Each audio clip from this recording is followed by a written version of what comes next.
Sorry it's been so long since I've read. Chapter 49 is called Lamp Oil. And the last time I read, Kip and Alistair were running around in the woods, and the night gardener was right there chasing them, and Molly was back at the house trying to get the rest of the family to escape. Wind slithered in a circle around the house, sending leaves high into the air. Fagin Stubbs' horse had run off in the storm, but Galileo was still there, waiting for instructions. As loyal as you are stubborn, Molly said, patting his flank. The horse gave a nervous snort, raking the gravel with his hoof. Molly went back inside to fetch Penny. The girl was not injured, but she was frightened, and she gripped Molly tightly around the neck. Molly lifted her over the side of the wagon. "Watch your feet," she said, setting the girl onto the wooden bed. Penny scrambled to her knees and gripped Molly's hand. "Will Kip and Alistair be safe from the night man?" Molly stared into her face, wishing she knew how to answer. She wanted to tell her a story to make her feel better, to make her brave. But there was some things that stories couldn't do. "The truth is, Miss Penny, I don't know." She patted the girl's hand. "But I wouldn't worry just yet. Brothers are sneaky." Penny nodded sagely. "That's true." An angry gust of air swept past Molly and struck the wagon, nearly toppling Galileo. "Easy, boy," Molly said, grabbing his tackle. She pulled the hair from her eyes, looking toward the woods. Kip was out there somewhere, and so was the night gardener. For a moment she almost thought she could hear his shouts echoing on the wind. She hoped desperately that she was wrong. "I have you, my love. Just a few more steps." Master Windsor appeared in the doorway, holding Constance in his arms. The woman was clinging to his neck, her head on his chest. Her eyes were open, and her body heaved with shallow, pained breaths.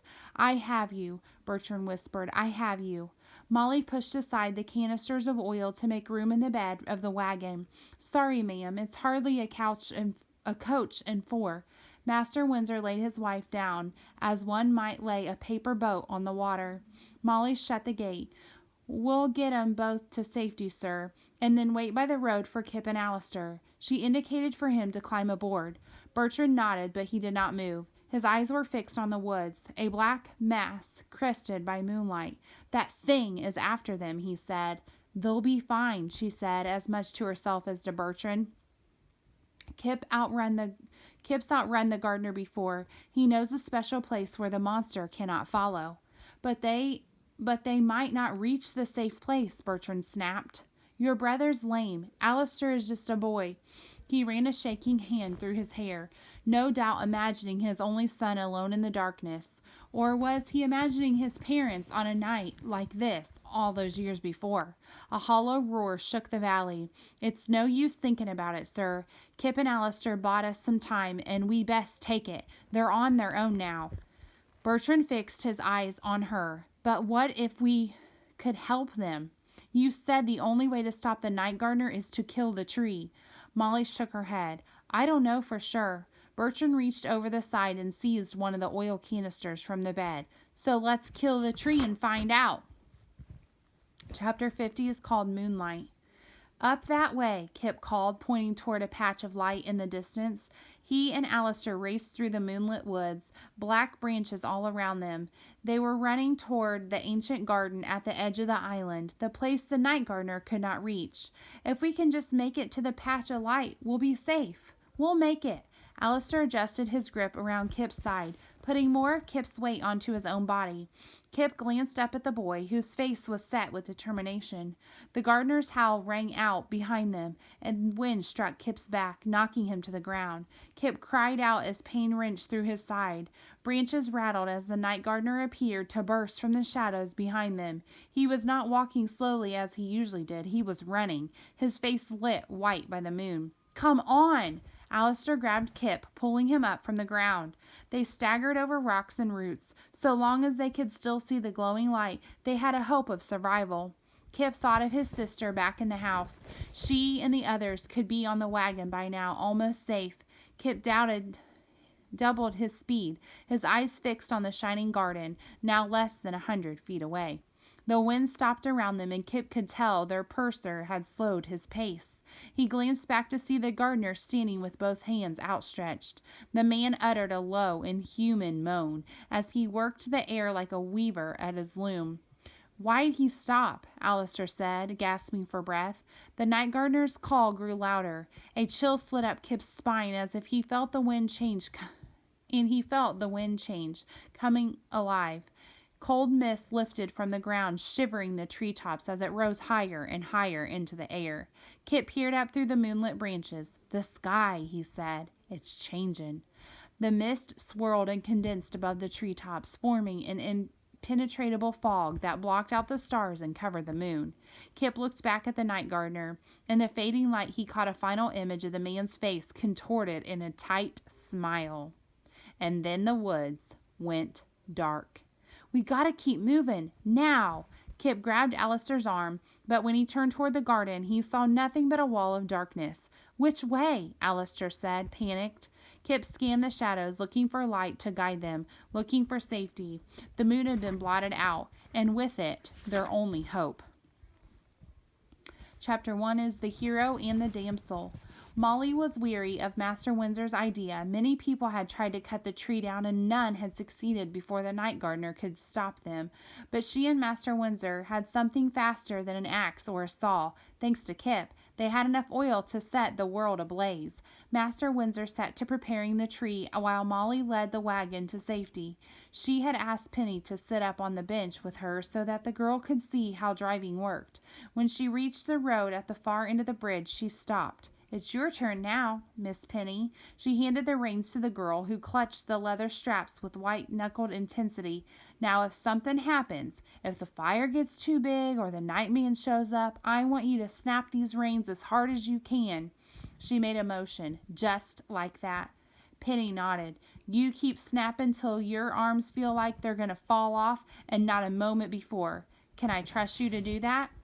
Penny placed a hand on her heart. "Mommy is my damsel. I will protect her with my very life." Molly made an impressed face. "Who's the hero now?" She squeezed Penny's hands. "Not goodbye," she told herself, and climbed down from the bench.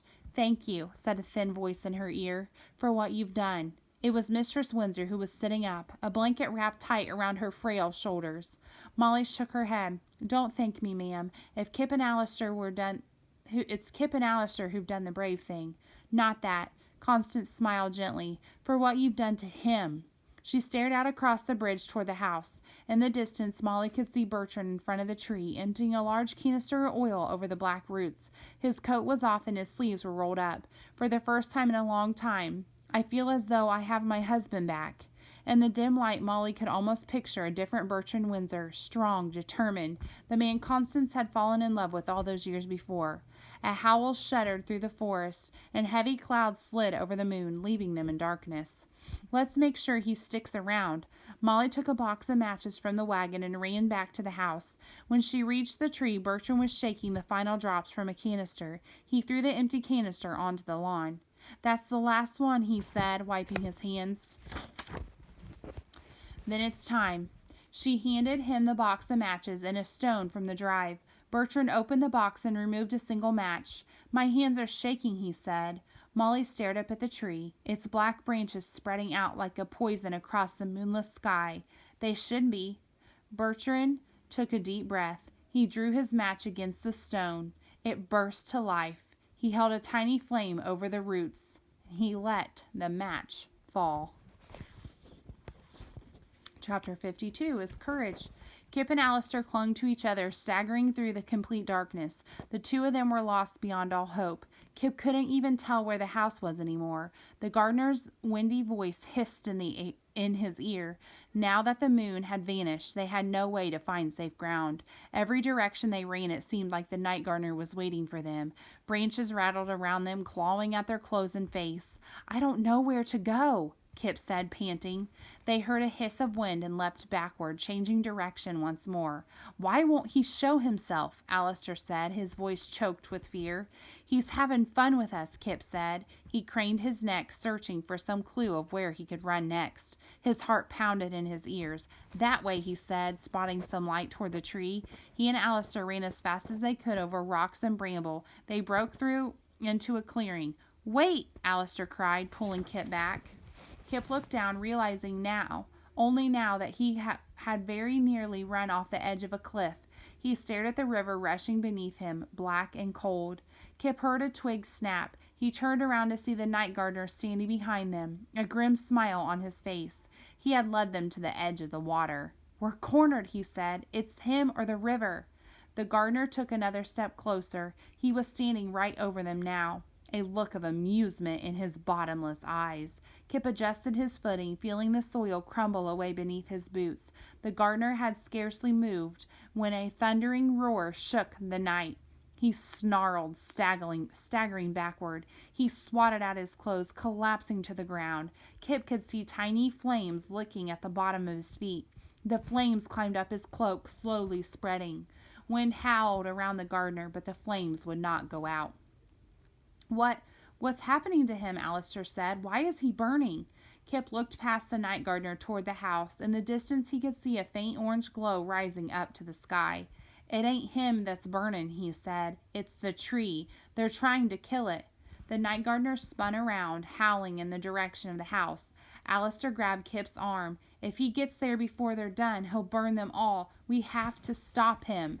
Kip swallowed, barely able to stand. He needed to buy his sister more time. He searched the darkness for a weapon, something to swing or throw, anything that might stop the night gardener. Over the roar of the flames, Kip could hear the black river rushing behind him. He pushed past Alistair and grabbed hold of the man's burning cloak. We know you don't like fire. Let's see what you think of water. He charged for the edge of the cliff, sending himself and the night gardener into the river below. I'm going to stop right there. So Kip and the night gardener are down the ravine in the river.